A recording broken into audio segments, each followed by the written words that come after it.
follow us at Civic Center TV on Twitter and Civic Center TV 15 on Facebook.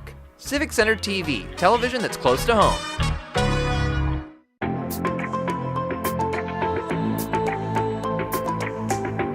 Stay tuned for the Splash Live.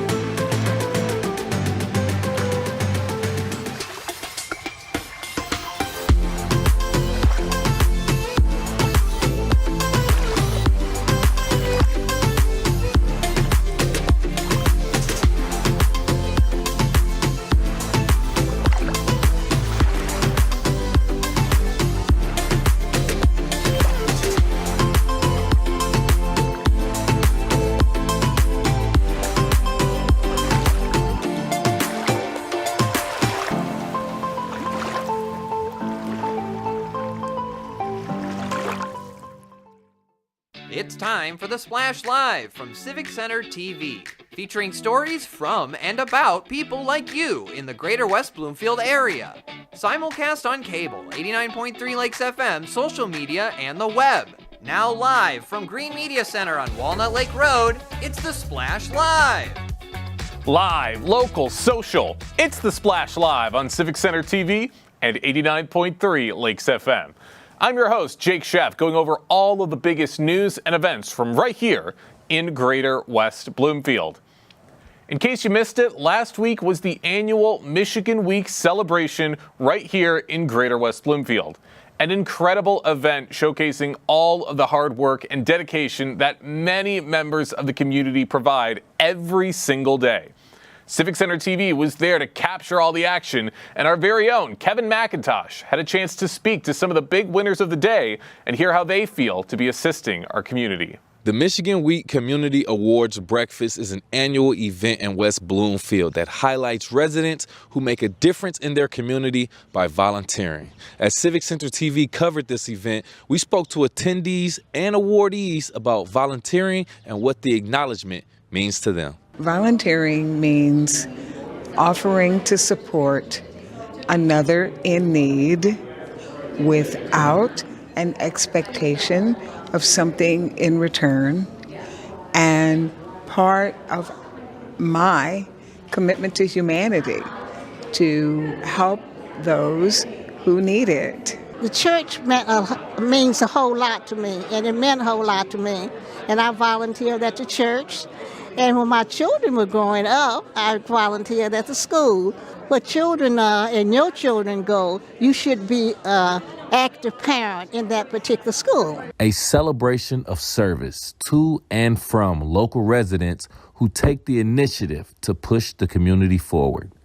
With the West Bloomfield Fire Department and retired West Bloomfield Police Chief Mike Patton receiving one of the highest honors of the event. Both of them received the Dr. Seymour Gretschko Award, one representing a group, our esteemed fire department, one an individual, our esteemed former chief of police. Well, recognizing the fire department's role as a department, as a whole, for youth in the community and really advocating for community service and public service. That's what it's all about, and couldn't be more grateful to be part of the team that's doing that here in West Bloomfield. Well, I was quite surprised, if you couldn't tell by the look on my face, but this is, they mentioned 40 years of service. Oh gosh, I hope it's not me, but it is. Look, I'm really grateful here. I was blessed, Kevin, have you heard me say this before, when I landed here in West Bloomfield over 40 years ago. And I've had a remarkable career. I didn't do hardly any of it alone. I had a great team that I worked with over the years. I'm fortunate to hold a current seat on the township board, and so I can continue in service to our great community here. Being acknowledged for the Dr. Seymour Gretschko Award is a respectable honor. It symbolizes what he represents in the Greater West Bloomfield community.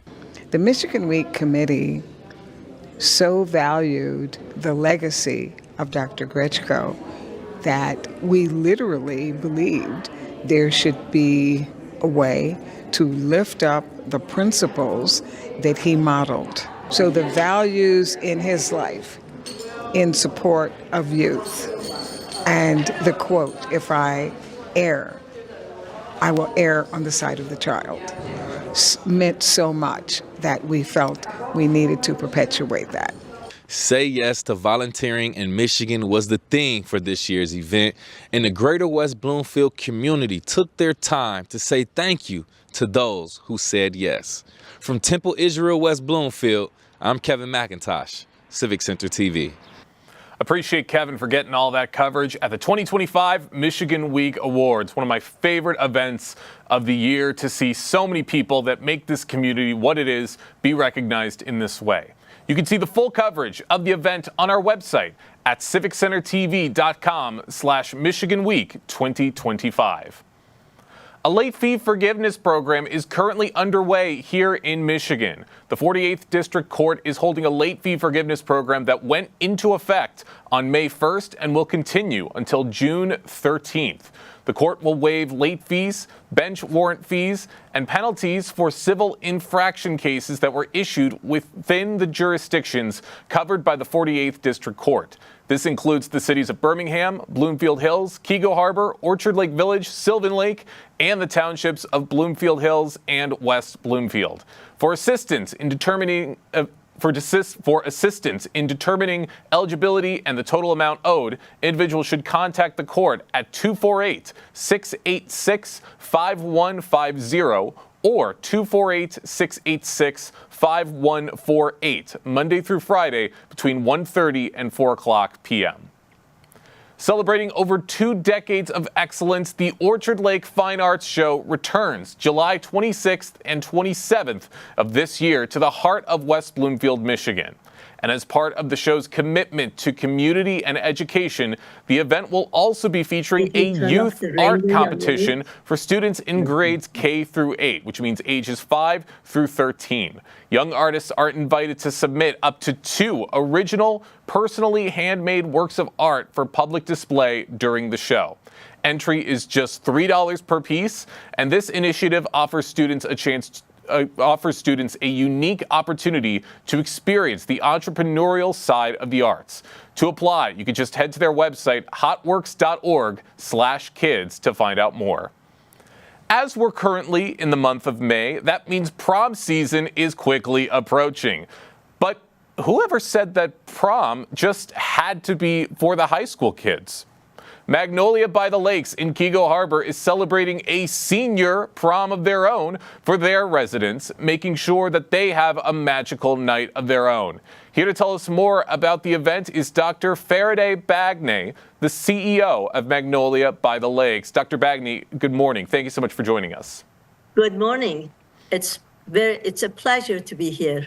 It's a pleasure to be talking with you. Really interested to hear about this event that's coming up. I first found out about this senior prom when I was at Magnolia by the Lakes for your Easter celebration. What inspired the idea of organizing a senior prom for the residents at Magnolia by the Lakes?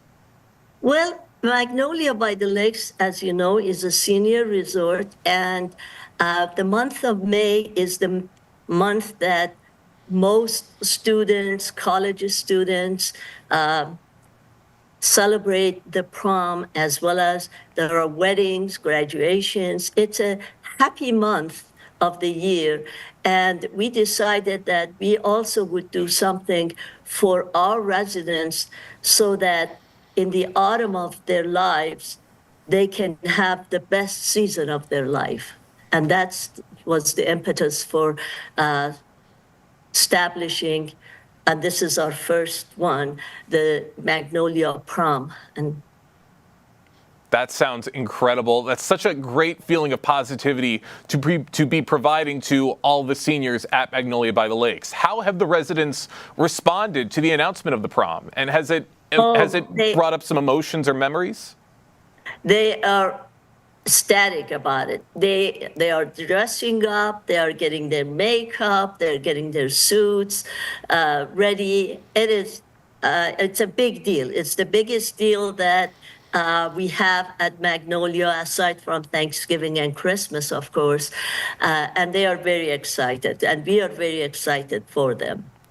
I can imagine so. I can't wait to see all the happy faces at this event. And if I'm not mistaken, Dr. Bagney, this event is not just exclusive to the seniors at Magnolia by the Lakes, but it's open to seniors that don't necessarily have to live at the residency. It's open to the entire community. Is that correct?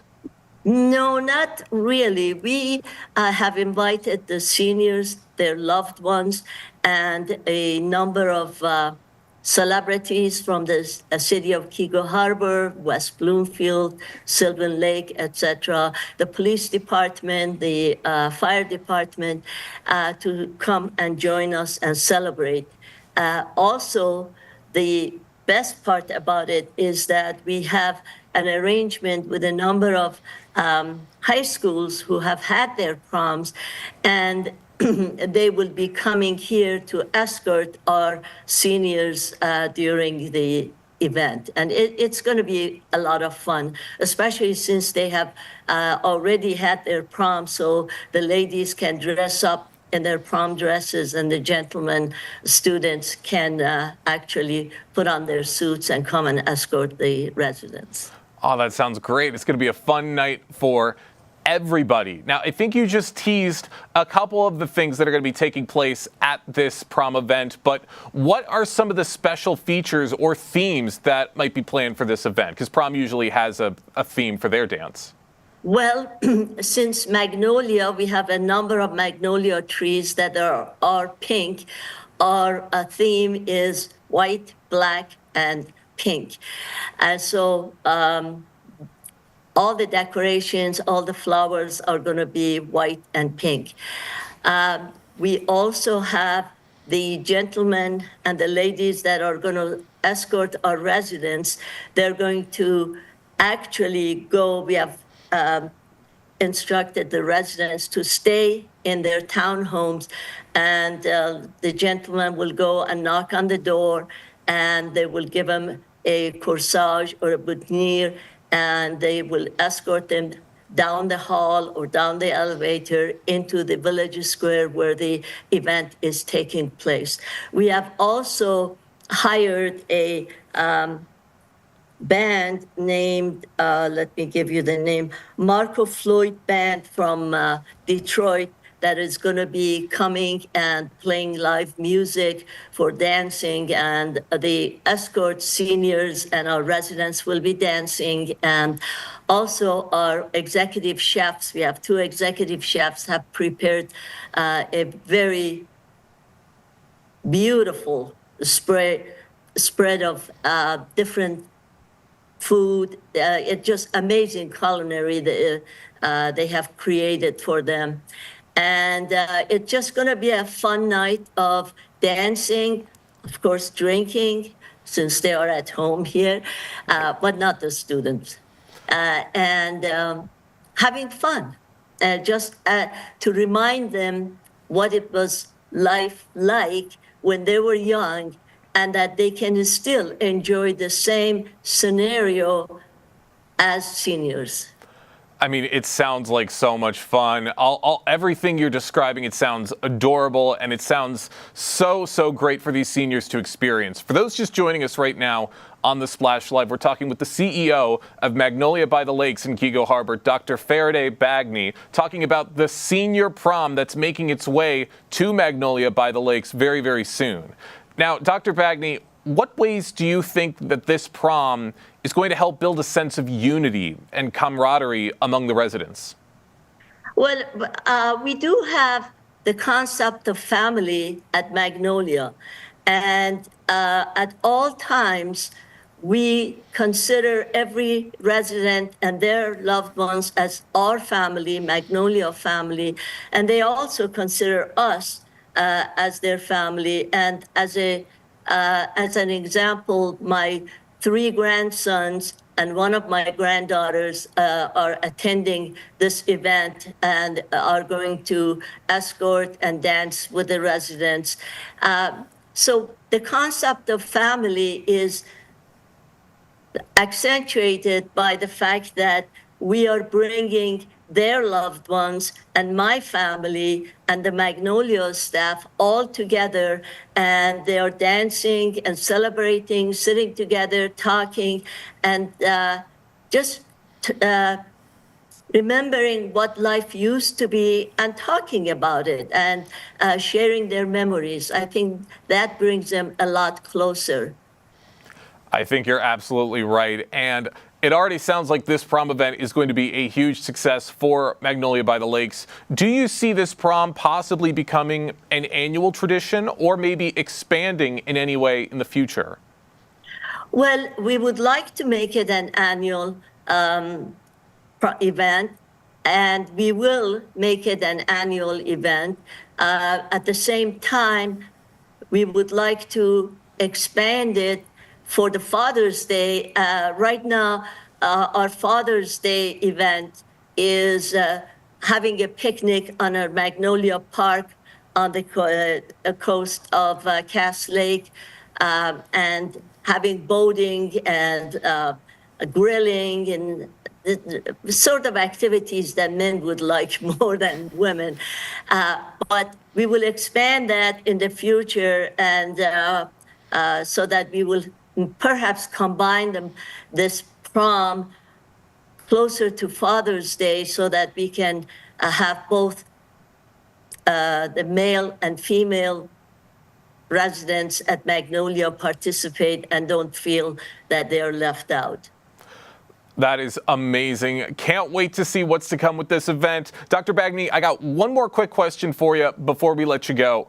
What message would you like to share with other senior living communities who might be inspired to do something similar? What I would like to advise the other senior centers, that a senior has a life in two ways. One is their mental capacity, and the other is the physical capacity. And we should nurture both mentally and physically every resident that comes to our community, regardless of their status, mental status, physical status. And we do that at Magnolia, and we call it Magnolia Magic. And it's very interesting. We talk to every loved one that brings a parent or a loved one here to stay with us. And we tell them, give us 2 months and you will see a different person. And I would like to suggest that all other senior communities consider the mind of a resident just as important as the physical aspect of that resident, and consider nurturing both the mind and the body. I love that, and let's hope that everyone starts to gain a little bit of that Magnolia magic all throughout the community. Dr. Faraday Bagney, thank you so much for joining us today here on the Splash Live. Thank you. It was a pleasure. Thank you. Absolutely. Really excited to be hearing about this senior prom event that's going to be taking place at Magnolia by the Lakes. It will be taking place next Wednesday on May 21st. Soul Studio for Michigan is going to be opening May 22nd from 5 to 7 p.m. at the Friendship Circle's Farber Center in West Bloomfield. The exhibit is going to be showcasing art by individuals with special needs, highlighting their creative interpretations of Michigan's beauty, landmarks, and culture. I recently spoke with Community Partnership Coordinator with the Friendship Circle, Caitlin Cartwright, and one of the featured artists for the show, Carly Suris, to hear all about it. Really excited to be hearing about this great exhibit coming to West Bloomfield. Caitlin, I'm going to start with you. What makes the West Bloomfield community such a powerful setting for hosting an inclusive art exhibit like Soul Studio for Michigan? The West Bloomfield community is just such a supportive place. It's wonderful. It's wild to me the amount of people locally that come in to the studio or the cafe here. And they know someone or they have a connection and then they bring their friends and family from out of town across the world to come here And they always talk about what a beautiful highlight it is for them to be in this space with the art studio for adults with special needs doing really gorgeous creative work. That's right, and I've been to Soul Studio many times. I've seen all of the incredible artwork. It's such an amazing thing to see the creativity of this community firsthand. Carly, I want to talk to you for a second. What can you tell us about the Michigan memory or place that's inspired your artwork in this year's show? Well, this is called Patchwork, and I made it with printmaking paper, and then another facilitating artist sewed it together to make a picture. And we were just talking, me and Caitlin, before we got on air, about how it represents the Upper Peninsula, and I totally agree with her, because it kind of reminds me of looking out a window when driving on the Upper Peninsula. Oh, I love that. And the art looks absolutely beautiful. If you're seeing it right now on Civic Center TV, Caitlin is holding it up. It looks absolutely incredible. And that is just one of the pieces you will be taking a look at for this year's art show. Caitlin, how has the community responded to past exhibits? And what do you hope people will take away from this one in particular? The art show openings are such an amazing time for the community to come out and check out what's going on. It's kind of the culmination of a lot of really hard work our artists have put in. We prepare months in advance. All the artists are working hard to create a piece of work that's meaningful to them, that's in line with the theme of the show. So they're working hard. It's a time for celebration. We have so many of our artists and their families come in. We have staff come in, and it's kind of like seeing peak Soul Studio. All the magic kind of comes together, and it's really just a happy celebration. And you see gorgeous art and get to talk to the artists about their inspiration. All the magic comes together. I love that. That absolutely encapsulates everything you see at Soul Studio. Carly, what do you enjoy most about being a part of Soul Studio, and how has it helped you to grow as an artist? Good question. It's a hard question to answer. But the thing I enjoy most about Soul Studio is, like Caitlin said, the connections that we all make, and the ability to create through our past experiences. And that's what I take away from the Soul Studio, is the ability to connect with my past experiences through art. And it's really just a healing experience. And I really enjoy it here.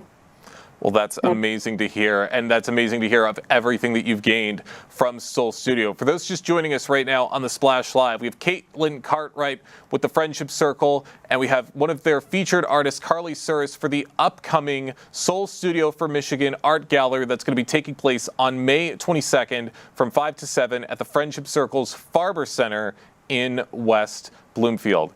Caitlin, how does Soul Studio help foster connection and understanding between artists with special needs and the Greater West Bloomfield public?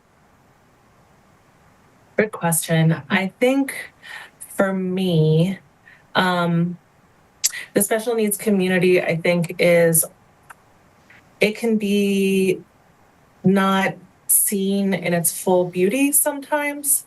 In its full richness and capacity and talent. And so staff here, I'm so excited just to be working every day with amazing artists like Carly, and to see her creative juices flowing, get to know her as a person, and in all of her kindness and her volunteer work and her mentorship with others. It's such a beautiful thing to see. So when people come to see the art show, that's what they're seeing. They're seeing a more full, holistic picture of the special needs community and all of the amazing things that are possible. Awesome. That's great to hear. Carly, if someone sees your art at the show, what do you hope they feel or think about Michigan through your eyes? I hope they feel like a sense of home and a sense of like peace that I've put into this work, because Michigan is just a great place to live. And I feel like, especially with the winters and with the weather conditions, sometimes people tend to have a negative feeling about Michigan. And I hope they see how beautiful this state can be when they look at my artwork. That's absolutely right. There is so much beauty in this amazing state, and it's amazing that you, Carly, and many other artists are helping to capture that beauty. One more quick question before we wrap things up. Caitlin, what role do local partnerships play in making events like this possible, and how can West Bloomfield residents or businesses get involved? We would love, the more the merrier. I'm a big believer in partnerships, just kind of helping spread the word. If you're a business that is looking to make your walls a little bit more beautiful and energized, it's a great way to come get an original piece of art for your space. And it tells a story. So it's really like art that tells a story, art with a message. We love to partner with people in that capacity of sharing art, doing pop-up gallery events, creating gifts for the people in your networks. We can, I always say with Soul Studio, if we can dream it, we can make it happen. So, these partnerships are super important because they provide funding for our artists. All artists get a 50% commission of every original artwork that's sold, and it's huge for our artists to have their work be appreciated and looked at and purchased by people in the community, and it's just really a win-win. That's absolutely right, and it's great to continue to have exhibits like this to showcase all of the creativity throughout Greater West Bloomfield. Caitlin, Carly, thank you both so much for joining us today here on the Splash Live. Thank you so much. So much great creativity to be on display all throughout Greater West Bloomfield. A big thank you to Caitlin and Carly for taking the time to talk with us here on the Splash Live. And as one more reminder, this exhibit will be opening on May 22nd. Lots of great stuff we've already talked about. Lots of even better stuff we're going to be talking about right when we come back from the break, including what people should be doing, what rising seniors should be doing to prepare for their senior photos. We're going to get into that conversation right after this quick break. Live.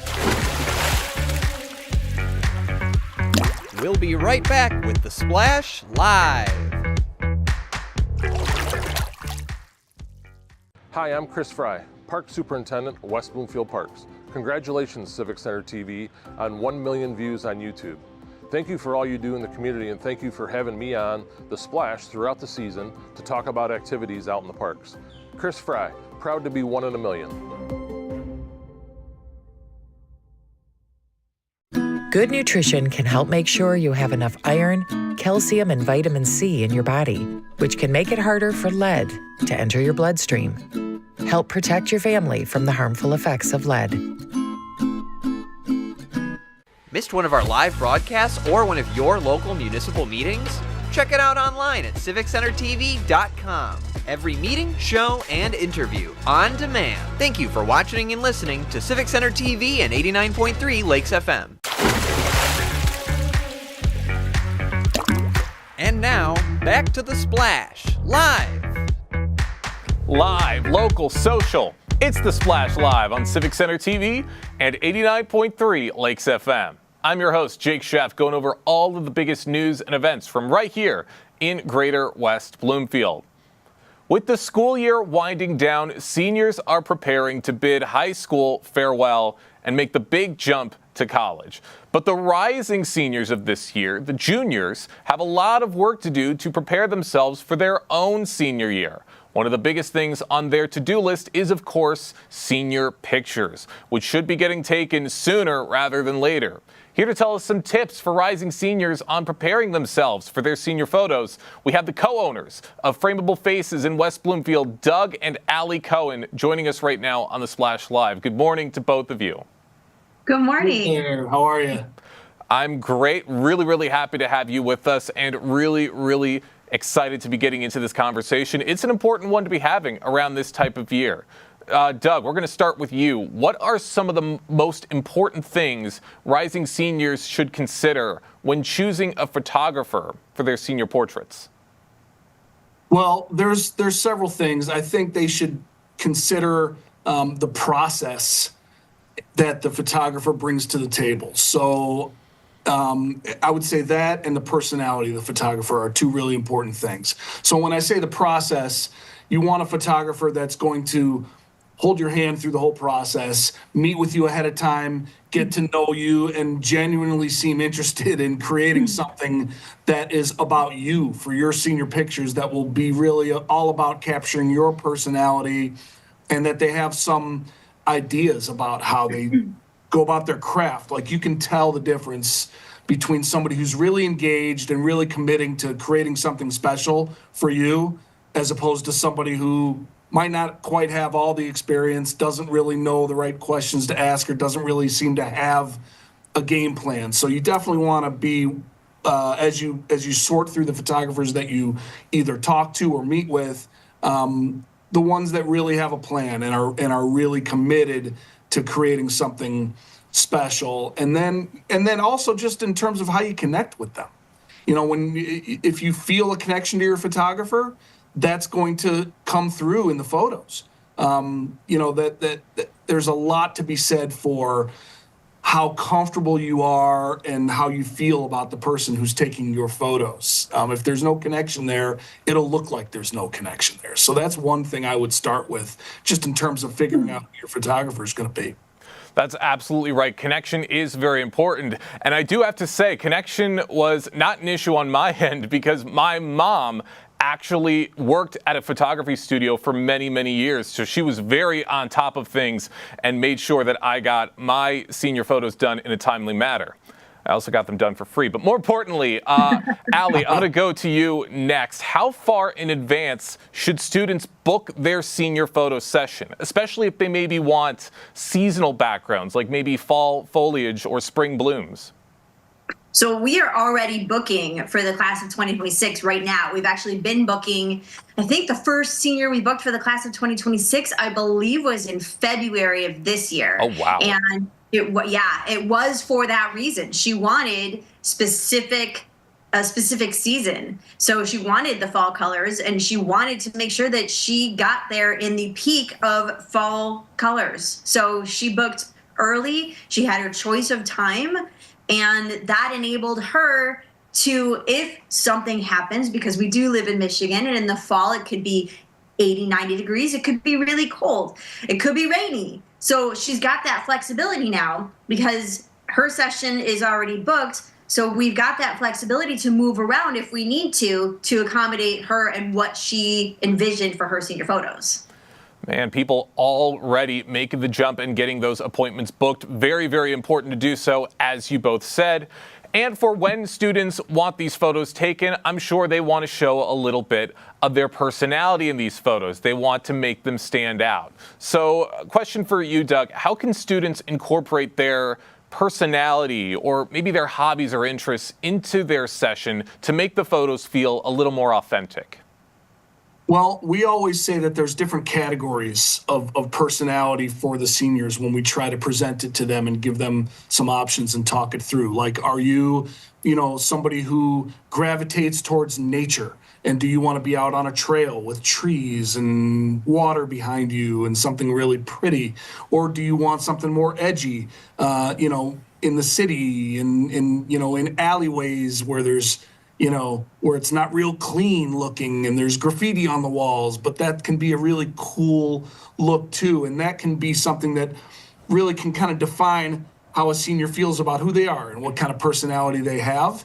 And then in terms of their interests, they can bring those into the picture as well. So if they are a musician and they're in their orchestra or their band, they can incorporate their instrument. If they're an athlete, we can take one of a football or a basketball or a volleyball and have a flame coming off of it and do some really gritty stuff that really brings out their competitive nature in the sport that defines them, or whatever it might be. So we talk all of that through ahead of time to find out what they're into, and if what they're into is important enough for them to bring it into those photos. And then we can go to a location, whether it's a stadium that they play in outdoors, for example, or we can do it here in our studio because we have a brick and mortar here in the Orchard Mall. So we have that advantage of having an indoor studio, and we can create some things on different backdrops indoors as well. So we really plan that out ahead of time in a very consultative way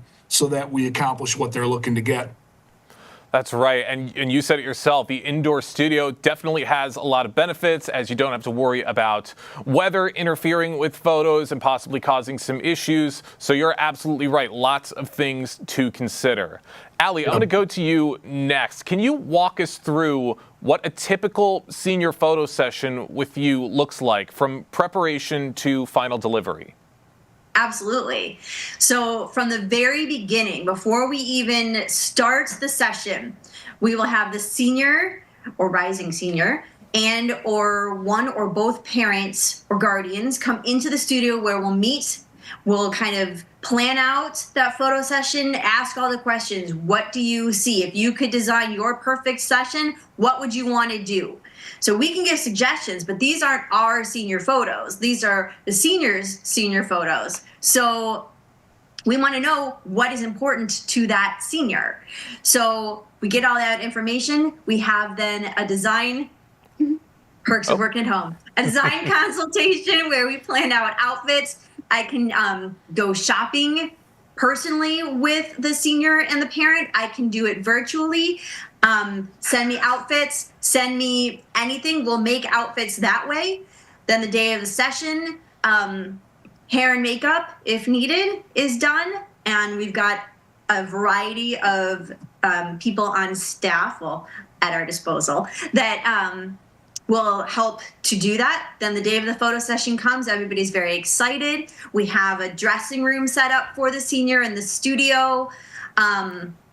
And then we hit it. So usually it's about, maybe 1/3 of studio work, and then we are off to the races on location. There are times where we do all studio sessions or all location sessions. All sessions with us are fun, and we make sure of that, because by the time that session comes, we know who our senior model is, who our models are, and we are able to connect with these people. So it's always a good time, and that's how we yield the best results. So usually after the session's over, we end it with hugs, and it's not uncommon to grab dinner or dessert or a snack or something with us at the end of our sessions. So that's pretty much it in a nutshell. We are all encompassing, and we really put our arms around our people and make sure that they have a really good time that yield the very best results. Man, everything sounds like a well-oiled machine. I can imagine that you guys are going to be very, very busy in the coming months. For those just joining us right now on the Splash Live, we have the co-owners of Frameable Faces in West Bloomfield, Doug and Allie Cohen, as well as their cat, joining us right now on the Splash Live, talking about preparations for senior photo seasons for these upcoming seniors, the rising seniors. And I'd imagine that when it comes to taking photos, maybe not all the time things go perfectly. What are some common mistakes or regrets you hear from students after their senior photo sessions, and how can they avoid these mistakes? Doug? Oh, that's a tough one. Well, the obvious one would be that, sometimes people will come to us for a session to correct one that they might have already had, because they went with somebody that they shouldn't have, or they weren't happy with the results, and they didn't. Listen. Without getting cheesy about this point, okay, you get what you pay for. And sometimes people will go to somebody who's more or less an amateur, and everybody has to start somewhere. But, if they think they're getting a deal because someone's going to meet them on location somewhere, take a bunch of pictures and hand them a disc, and they're done, and that's it, and it's cheap, it's probably going to look and feel cheap, and you're probably not going to get the best results. It's just the way it is. And sometimes we have to correct sessions that were done with the wrong photographer. So, and listen, like I said, everyone has to start somewhere. I'm not disparaging people who are just getting going in their photography business, but the ease of entry to this business is a factor that wasn't quite there maybe 20 years ago, and a lot of people think they're a photographer, but they're not really. So sometimes we have to correct those, and people are like, "Yep, we should have come to you in the first place," and then we end up doing another session for them. That's unfortunately a relatively common mistake. But beyond that, I don't know. I guess maybe they didn't plan enough with their wardrobe, or maybe for the girls they made a decision not to get their makeup done, for example, and maybe because they were afraid that it would look too clownish, and they're not used to wearing makeup, and we always encourage them to do that, because if you go to the right makeup artist, they can make it look so that you still look natural. So sometimes people don't make that choice, and then they regret that. But we like to think that we cover all of those things because of the way we approach everything, and that also goes for on the back end when it comes to products, because we have an ordering meeting with our clients where they come back in and they view the images with us on a big screen. We can virtually show them what their images will look like on their wall, and we really walk them through that part of it too, so that they get quality art to put on their walls that they can appreciate. You can't really get that from somebody who just hands you a thumb drive. You're absolutely right. Lots of things to look out for, and that's why taking these photos, it's an intricate process, and it's important that you make sure that everything goes the way you want it to, and you guys absolutely help in accomplishing a lot of these things for these rising seniors. I got one more question for both of you before we let you go. What should seniors look for when reviewing and selecting their final images for yearbooks, prints, or graduation announcements once everything is said and done with taking the photos? Allie, we'll start with you. Personality, 100% personality. So as a parent, I've had 2 kids go through their senior photos that I did for free, mind you, just like you. And my favorite shots are the ones where you can see their faces. Bodies in full length are wonderful from the parent perspective. That's great. But I want to see my kid's face. I want to see my student's face, because that's what gets me as the mom. The kids, from what I've told, they want stuff that shows their style, shows who they are. If it's the boho chic, if it's the gritty athlete, if it's the pretty princess in the field of flowers. That's what they want to see, and that's what they want to show. So like Doug said, when we have our first meeting, we drill down and we get to know what our seniors want, and then that's what we give them, and then we can help guide them through the process of selection. When it comes to yearbooks, though, those are pretty rigid parameters, and the schools all set those, and those are pretty standard. It's usually a gray background, sometimes a blue, something. I tell everybody, the guys suit and tie, the girls don't wear black. Everybody wears black. 9 out of 10 girls that I tell to not wear black come to the studio wearing black. So it's fine. It always looks good, and yeah. So that's it. Mostly personality to me. Doug, same question.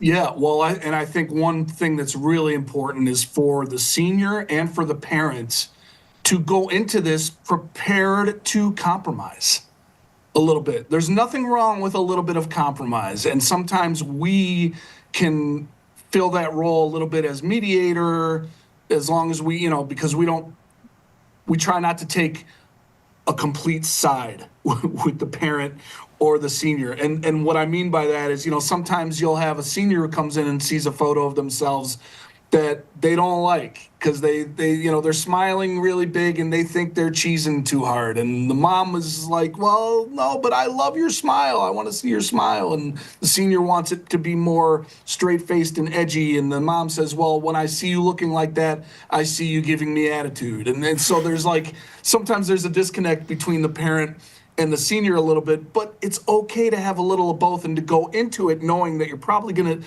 if you really want everybody to be happy, go into it knowing that it's okay to have a little compromise. The parents don't necessarily have to get every image that they want exactly how they want it, and the senior needs to have a little bit of flexibility with their parents as well. If they both get some of what they want, then everybody will be happy. And if they go into it knowing that that's going to be a piece, then it might be easier for them to be prepared emotionally, mentally for that. Of course, it's a team effort. Everybody wants the same goal, to make these photos look as amazing as they can be, and you guys absolutely do that. Doug, Allie, thank you both so much for joining us today here on the Splash Live. Thank you so much. Thanks for having us.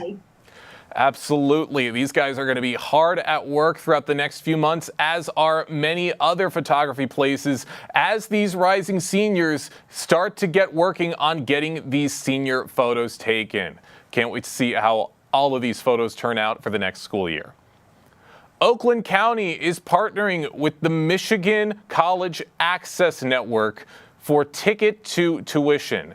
MCAN and MyLeap have launched a sweepstakes offering $10 $50,000 and $40 $10,000 prizes to Michigan students who complete the FAFSA for the first time for the 2025-2026 academic year. The initiative aims to boost FAFSA completion rates, which are essential for accessing federal, state, and institutional financial aid. Ryan Fewens-Bliss, the executive director of the Michigan College Access Network, recently appeared on the Splash Live to tell us all about it. Glad to be getting into this conversation. Even though this year's school year is starting to come to an end, people are always looking ahead to the next year. How is MCAN collaborating with local organizations in West Bloomfield to promote FAFSA completion and awareness of the Ticket to Tuition sweepstakes? That's a great question. We're working with local community-based organizations, local K-12 schools, local intermediate school districts, and local community colleges to get the message to people in your community that you can access college. You can still access college in the fall if you fill out the FAFSA, and you will see how much money you're able to access to get to college. In Michigan, we have the new Community College Guarantee. So if you live within a community college district, which folks in Oakland County certainly do, you can access a free associate's degree or certificate from your local community college. The FAFSA is the ticket into that program. That's absolutely right. It's the ticket to the next phase of your education. Ryan, what specific challenges do students in communities like West Bloomfield face regarding college access, and how does MCAN aim to address them? Well, number one is always the cost. It is expensive to go to college.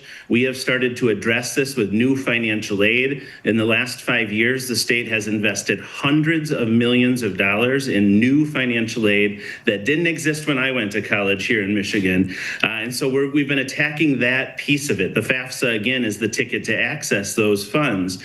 But we also hear from students and families that housing is expensive, transportation is expensive, childcare is expensive for students who may be parents. So we try to help students figure out how to wrap around those other services so that they can access education. And then their family and themselves can be more successful and can grow in their income and their stability. That's right. And people like you, Ryan, are doing so much work to help make sure that everybody has those funds and the money to afford college. And you're trying to achieve the 60 by 30 goal. Could you elaborate on what that initiative is and how it impacts communities in Oakland County?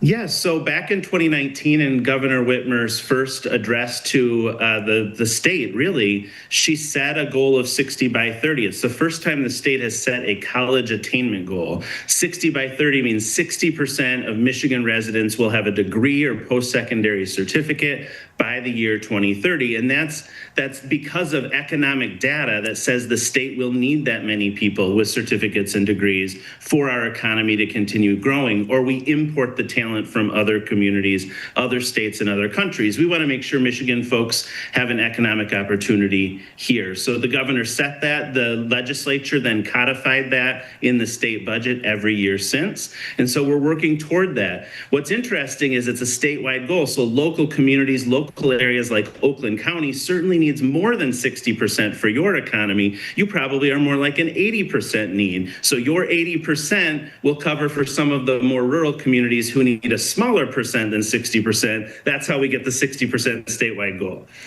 I like that. Everybody chipping in to help make sure that everybody else is doing just as well. And Ryan, what metrics does MCAN use to assess the effectiveness of programs like Ticket to Tuition in increasing college enrollment and completion rates? Yeah, well, it's not going to be a surprise. We measure college enrollment and completion rates. We measure FAFSA completion, certainly as a leading indicator to that. We measure the number of students in Michigan going to college. We measure the number of students who are persisting in college, which means they are staying and getting credits toward graduation. And then we measure the number of people graduating. And then as a larger community-based number, we measure the people in Michigan who have a certificate or a degree. That's where that 60 by 30% comes from. That's anybody who lives in a Michigan community having a certificate or a degree. So we measure the entire community, and then we also measure the high schoolers who have come from that community. Leaving no stone unturned. For those just joining us right now on the Splash Live, we have MCAN Executive Director Ryan Fewens-Bliss talking about the Ticket to Tuition sweepstakes that's going to be taking effect for the 2025 and 26 academic year. Now, Ryan, I would imagine something like this, as great as what everything that MCAN is doing, it's not something you can accomplish by yourselves. You need some help from local schools and local organizations to help really push everything together. How can local schools and community organizations partner with MCAN to support students' post-secondary aspirations? That's a great question. What we know works best in our K-12 schools are trained, licensed school counselors who know how to do this work. We know that there is a dearth of school counselors. Hold on, Ryan. I'm so sorry.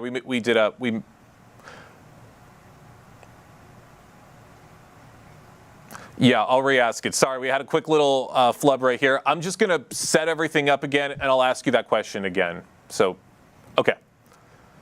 Leaving no stone unturned. I think that's what I said. Okay, hold on. All right.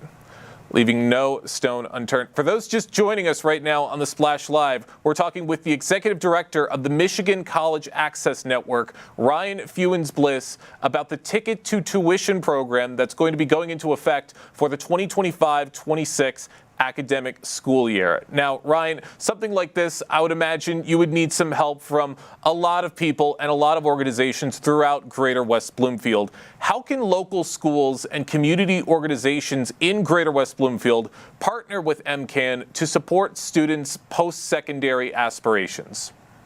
Well, we know that the best way for schools to get involved in this is to have a trained and licensed school counselor with a caseload that they can manage. We know that across the state, there is a dearth of school counselors when we need them most. And so school counselors are where we invest a ton of time and energy because we know they are the best route to getting students where they want to go in their post-secondary plans.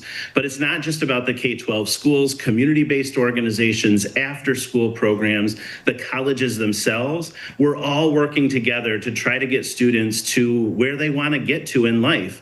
We use the term right match, right fit, that there's a college for every student. You just have to find the right match and fit college. And that's what we're all working toward. How do we get everyone to where they need to go? And that might be a local community college, and that might be Harvard. That's right. Everyone's doing the work. And I love that shout out for the school counselors. They do so much, and they really help to put a lot of these students on the path to success. And that's kind of what I want to get into right now. And that's that long-term impact. Beyond financial incentives, what long-term strategies is MCAN implementing to sustain increased college access and success in Michigan? We use systems change as our framework for what we do here at MCAN. We're trying to make the K-12 system more student and post-secondary friendly, and we're partnering with them to do that. We're partnering with colleges to make sure they are focused on retention of students, persistence toward completion, and then completion. It's not enough just to send folks to college. They've got to be able to complete and get that certificate or degree. So we're working with those systems to make sure they are more student friendly and that they are aiming toward post-secondary education and completion. That's amazing. And Ryan, something like this, I'm curious to know what this means for someone like you. What inspired your commitment to college access, and how does your personal journey influence your leadership at MCAN? Listen, I waltzed into college with very few barriers. My mom filled out the FAFSA for me.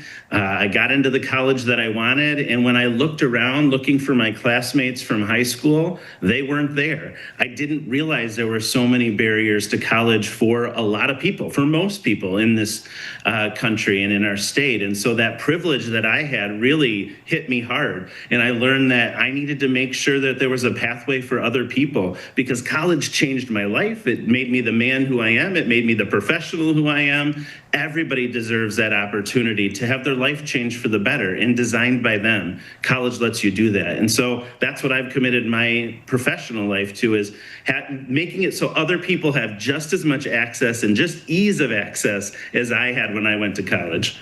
I love that answer, making college accessibility easy for everyone. Ryan, I got one more quick question before we let you go, because I'm sure a lot of people watching are going to want to learn more about the Ticket to Tuition sweepstakes. Where can people go to learn a little more information about this program? The website, tickettotuition.org, and you are able to see all the information about how to register. And I want to be clear, this is open to every new applicant to FAFSA, whether you're an adult, whether you're a K-12 student. If you filled out the FAFSA for the first time this academic year, you are eligible to register for the big prizes. You got to register by May 16th, but all of those folks are eligible, and we'd encourage you to text that number today. That's absolutely right. Some big prizes for people to fill out the FAFSA and to get them a big head start on the next phase of their college education. Ryan, thank you so much for joining us today here on The Splash Live. Anytime. Thanks. A very important program. We thank Ryan Fewens-Bliss for taking the time to talk with us here on The Splash Live about the Ticket to Tuition program. Sure to be helping a lot of kids throughout the next few months as they get ready for college. Recently, West Bloomfield held its National Day of Prayer. They paused for the National Day of Prayer. It was originally, the gathering was going to be set outside on the Civic Center campus, but weather had other plans, but it brought the interfaith service inside Town Hall. Kevin McIntosh was out on the scene to see how faith and community leaders united in prayer. I'm here outside the West Bloomfield Township Town Hall, where residents, clergy, and local officials joined together for Meet Me at the Flagpole, observing National Day of Prayer with a brief interfaith service. I stepped inside to talk to some of the patrons to find out why this event is so important for Greater West Bloomfield. So I was honored to be one of the organizers that put together this first inaugural Meet Me at the Flagpole. Obviously, we're not outside today, but this gives us an excellent opportunity to bring the community together during a time when we recognize there's a lot of division in the community, and we want to find a space for solidarity, for a common voice, and to know that we are one community that can be strengthened together. I think that with so much division in our country right now, it's really important to come together across all differences, and we have such a rich religious difference in West Bloomfield that it just felt right to take part in this today. Hosted by the Greater West Bloomfield Faith and Community Alliance and the West Bloomfield Township Police Department, this marks one of the few times the police department sets aside duty to stand with residents in prayer and reflection. Because we come from a very diverse, culturally diverse community that has a rich tapestry of different faith traditions. This is an opportunity for us to come together as a community and reflect on what makes us so special. Attendees offered prayers for unity, peace, and guidance for elected and civic leaders and residents of the community. I think prayer really helps us remember that despite differences of religion, we are all seeking the same thing in a lot of ways. We're all seeking guidance and strength and comfort from the divine, whether we call that God or something else. And I think when we remember we are united in our wants and our desires for this world and for our lives, then we get to see each other more as neighbors, and that strengthens our community. You know, we're truly a diverse community, and it's great to see ways that all of our voices can be shared in a public forum, knowing that we are one community with one voice and can really hear one another truly. People of all ages and backgrounds were drawn by a shared desire to lift up community and leadership in a moment of gratitude and hope. I'm hopeful that our prayers can be heard and that we can recognize that we all share an aspiration to bring our community forward and be more welcoming as a result of finding connection here today. We are far better when we work together than to have any type of issues divide us. As the final prayers echoed here at Town Hall, the Meet Me at the Flagpole event has underscored West Bloomfield's commitment to unity and compassion. From every corner of our community, voices join together in a single hope for peace, leadership, and shared purpose. From the West Bloomfield Township Town Hall, I'm Kevin McIntosh, Civic Center TV. A powerful display of faith and fellowship right here in Greater West Bloomfield. But that's going to do it for us today here on the Splash Live. Big thank you to all of our guests and for everybody on the team for helping make this show possible. I've been your host, Jake Schaff. Live, local, social. It's the Splash Live on Civic Center TV and 89.3 Lakes FM.